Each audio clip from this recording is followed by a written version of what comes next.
The ancient philosopher Aristotle once said that the female is a mutilated male, a brutal sentence, right?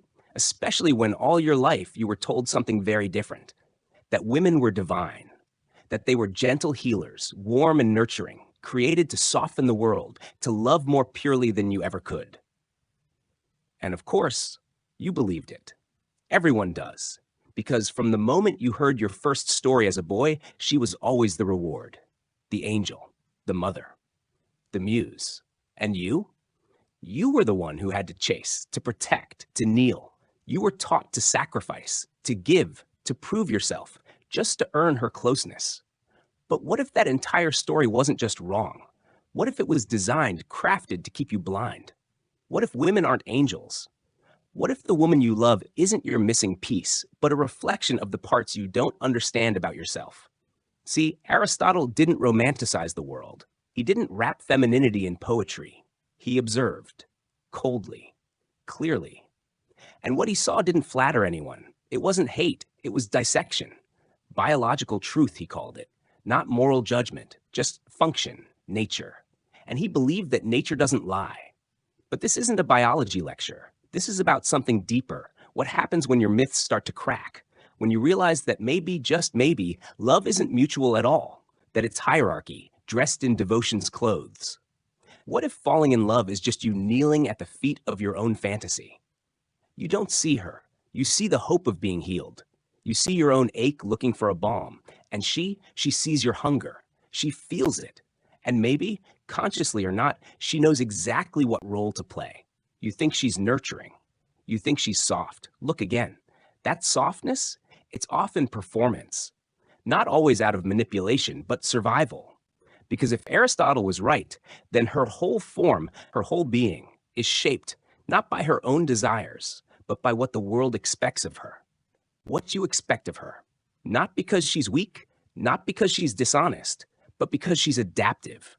Because when you're not the center, not the default, you don't get to move through the world directly. You learn to bend, to adjust, to respond. And in a man's world, women bend, not from affection, but from necessity. So let's ask it again. When you look at her, who do you really see? A partner, or a projection, a person, or a mirror?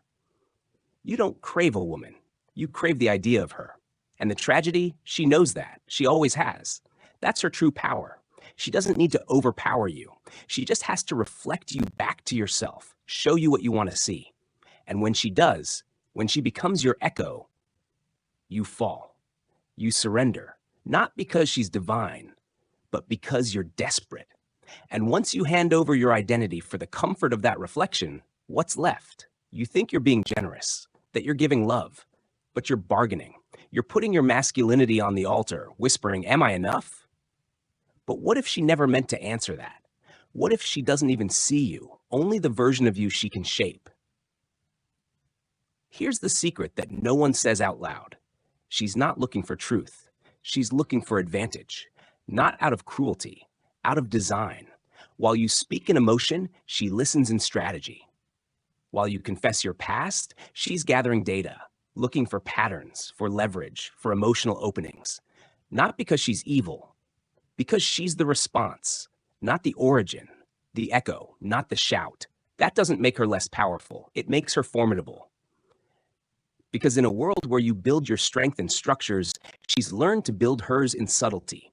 You call her emotional. She's surgical. You think she's just feeling, but she's scanning every smile, every silence, every flicker of your tone. She registers it like code.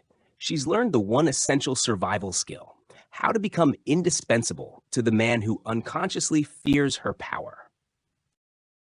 Danyan.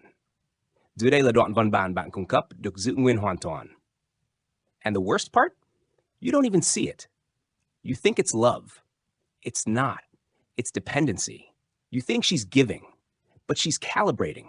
She doesn't have to demand power. She just becomes essential to your existence. She's the voice in your head before you make a decision. She's the comfort you reach for when the world breaks you. She's the approval you chase like air. You call that romance?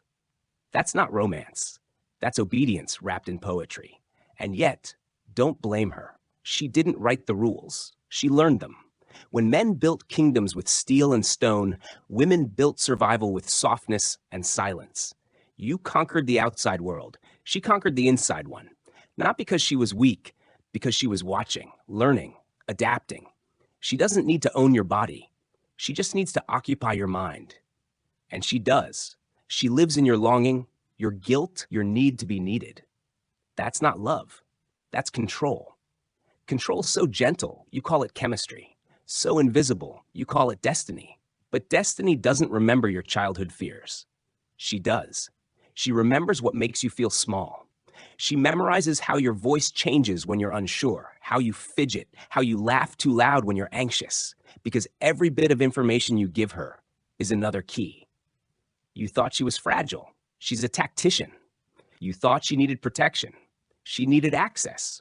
You thought she was waiting for you. She was watching you, watching how much of yourself you were willing to sacrifice in exchange for the illusion of being loved. And once she sees that, once she detects that crack, everything shifts. You're no longer a man in her eyes. You're a resource. Not to hurt you, but to stabilize herself. And so she moves, not toward you, but around you. She flows. She adapts. She doesn't demand power. She becomes what power needs. That's not love. That's evolution. And evolution doesn't care how you feel. And when he does hand it over, when he gives her his trust, his vulnerability, his certainty, she doesn't steal it. She absorbs it. She becomes it. And in doing so, she becomes essential. Not because she demands a place in his life, but because she fills the space he leaves empty in himself. You think that's romantic? You think that's love? That's dependency. That's emotional outsourcing. That's trading your sovereignty for a reflection of what you hope to be. And here's the twist. She doesn't even have to ask. She just has to be there. Available, attuned, watching, always watching. Because when you're raised to believe that masculinity is stoicism and silence, the first person who listens, who truly listens, becomes sacred. But what if that listening isn't empathy? It's assessment. What if she's not holding space for you, but gathering data? What if her understanding is just a map of your insecurities? You think she's being supportive. You think she's safe. But maybe what she's doing is learning how to become irreplaceable by mastering the algorithm of your need. That's not weakness. That's precision. That's not a damsel. That's a tactician. Because when the world doesn't hand you power, you learn to earn it through influence, through presence, through positioning. And you call that femininity. You call it mystery, magic, allure. You write poems about it. You chase it across decades. But have you ever stopped to ask why you're so desperate to believe in it? Why it feels better to imagine her as an angel than accept her as a strategist? Because if you did, if you saw the calculation behind the connection, you'd have to reckon with something you've been avoiding your whole life. That maybe love as you've known it wasn't a mutual bond. It was a barter. And maybe the currency wasn't affection. It was access. She accessed your ambitions, your fears, your patterns. And she built herself around them, not to deceive you, but to survive you. Because when you're not the one writing the rules, you become the one mastering how to bend them. And here's the thing, that doesn't make her fake. It makes her adaptive. It makes her evolved. And it makes you incredibly vulnerable to a truth you were never taught to see. You want her to be soft? She'll be soft. You want her to be nurturing? She'll be that too. You want her to validate your worth? She'll whisper the words you need to hear, not because she believes them, but because she knows you do. Because she studied the shape of your soul the way a thief studies the layout of a home. So when the time comes, she doesn't break the door. She just turns the key you gave her. You thought she was in love. Maybe she was. But love wasn't the end goal. Security was. Power was. Not over you, through you. And the way she got it was so elegant. You never even noticed. You thought you were leading. You thought you were protecting. But she was guiding the rhythm the whole time. Not loudly. Not obviously. Just enough. A silence when you needed noise. A tear when you needed softness. A touch when your guard was about to go up. All of it timed. All of it studied. All of it intentional. That's not manipulation in the cartoonish sense. This isn't about evil, it's about instinct. Nature doesn't reward purity, it rewards precision, and she is precise. You thought you were safe in her arms, you were just on script. You mistook emotional labor for emotional loyalty. But here's the truth, she was always scanning for weakness, for waver, for the crack in your armor that would let her slip in and become the one thing you couldn't live without. Not because she needs control, because she needs certainty. And certainty in a man's world is currency. So she becomes what you crave. Not out of love, but out of legacy. Not out of malice, but because that's how power flows when it isn't handed down. It flows through influence, not impact. And you gave her all the influence she ever needed. You handed over your validation. You let her shape your story. You let her emotions dictate your reality. Not because she asked, but because you offered. Willingly, eagerly, desperately. And the more you gave, the more she knew. She knew how to mold the moment, how to shift the mood, how to disarm you just enough to make you trust her more than yourself. And when that happens, when a man stops trusting his own gut in favor of the feelings she manufactures, he loses something more than power. He loses himself. He becomes a shadow of the man he once was. Not because she stole his light, but because he gave it away, piece by piece, in the name of love. And when the relationship ends, when she leaves or grows distant or simply stops pretending, he doesn't grieve her. He grieves the version of himself he only felt when she was reflecting him. That's not heartbreak. That's identity collapse. And that's why it hurts so much. You didn't just lose her. You lost the man you were in her eyes. And that man never really existed. He was crafted, edited, curated by her, for her, around her. And the tragedy? She never needed him. She needed the access he gave her. The protection, the status, the psychological power that came from knowing she could shape him and he'd never notice. You called it trust. She called it timing. You called it destiny. She called it design. And now that it's gone, now that the fantasy is cracked, you look back with anger, with sadness, maybe even with shame. But what you really feel isn't just pain, it's awakening. You're starting to realize that what you loved wasn't a person, it was a performance. And not even a malicious one, just a necessary one. Because in a system that never gave her direct power, she learned to master indirect power, the power of implication, the power of reflection, the power of becoming the answer to a man's unspoken need. And that's the most dangerous kind of power, because it doesn't shout, it whispers, it doesn't take, it waits for you to give. And you gave it. You called her mystery. But mystery is just the name we give to patterns we refuse to decode. She's not a mystery. She's a mirror. And the sooner you understand what she's reflecting, the sooner you can reclaim what you've been giving away. But here's the twist that no one wants to admit. She never asked you to give it. She never begged for your trust, your attention, your identity. You handed it to her like a gift, expecting her to treasure it, because that's what you've been taught love is. A surrender, a sacrifice, a soft place to land. And maybe it is. Sometimes. But what if she never wanted a man who lands? What if she was drawn to the one who flies? Because feminine energy, real, raw, unfiltered feminine energy, is not looking to contain. It's looking to expand, to evolve, to witness power, not hold it. And when a man gives himself up in the name of love, he thinks he's proving loyalty. What he's really proving is uncertainty, hesitation, a lack of anchor within himself. And that's the moment she shifts. Not because she's cruel, not because she's bored, but because she's responding to the signal. This man does not know himself without me. And once that's true, the polarity is gone. The attraction decays. Not overnight, not dramatically, but subtly, like a slow leak in a tire. One day she wakes up and can't feel what she used to. You think she changed. She didn't. She just finally saw all of you, and you weren't holding anything for yourself. The feminine doesn't want a man who kneels. She wants a man who stands, not above her, not over her, beside her, rooted, whole, unshakable. Not because he resists her, but because he knows who he is even in her presence, especially in her presence. That kind of man, she doesn't have to decode him. She doesn't have to manage him, seduce him, or mother him. She respects him. She softens naturally, not strategically, because she feels safe in his self-possession. And here's the paradox. The more a man gives himself away to please the feminine, the more she resents him.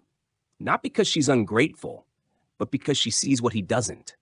That true masculine presence is never offered as a bribe.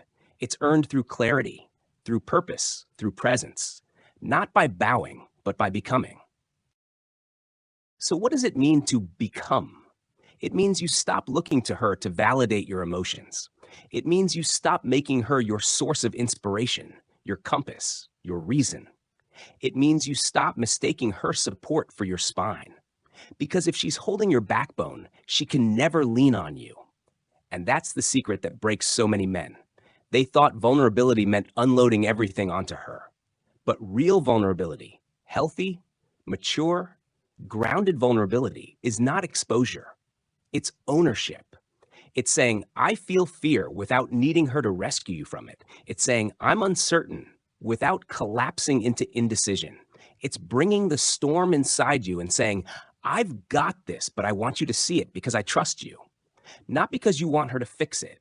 That's the shift from boy energy to man energy, from dependency to devotion, from emotional chaos to emotional leadership.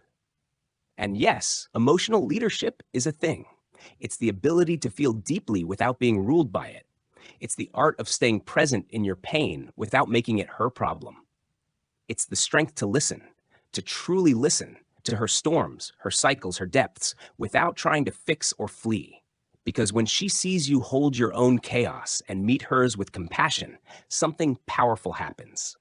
She relaxes, not just into you, into herself.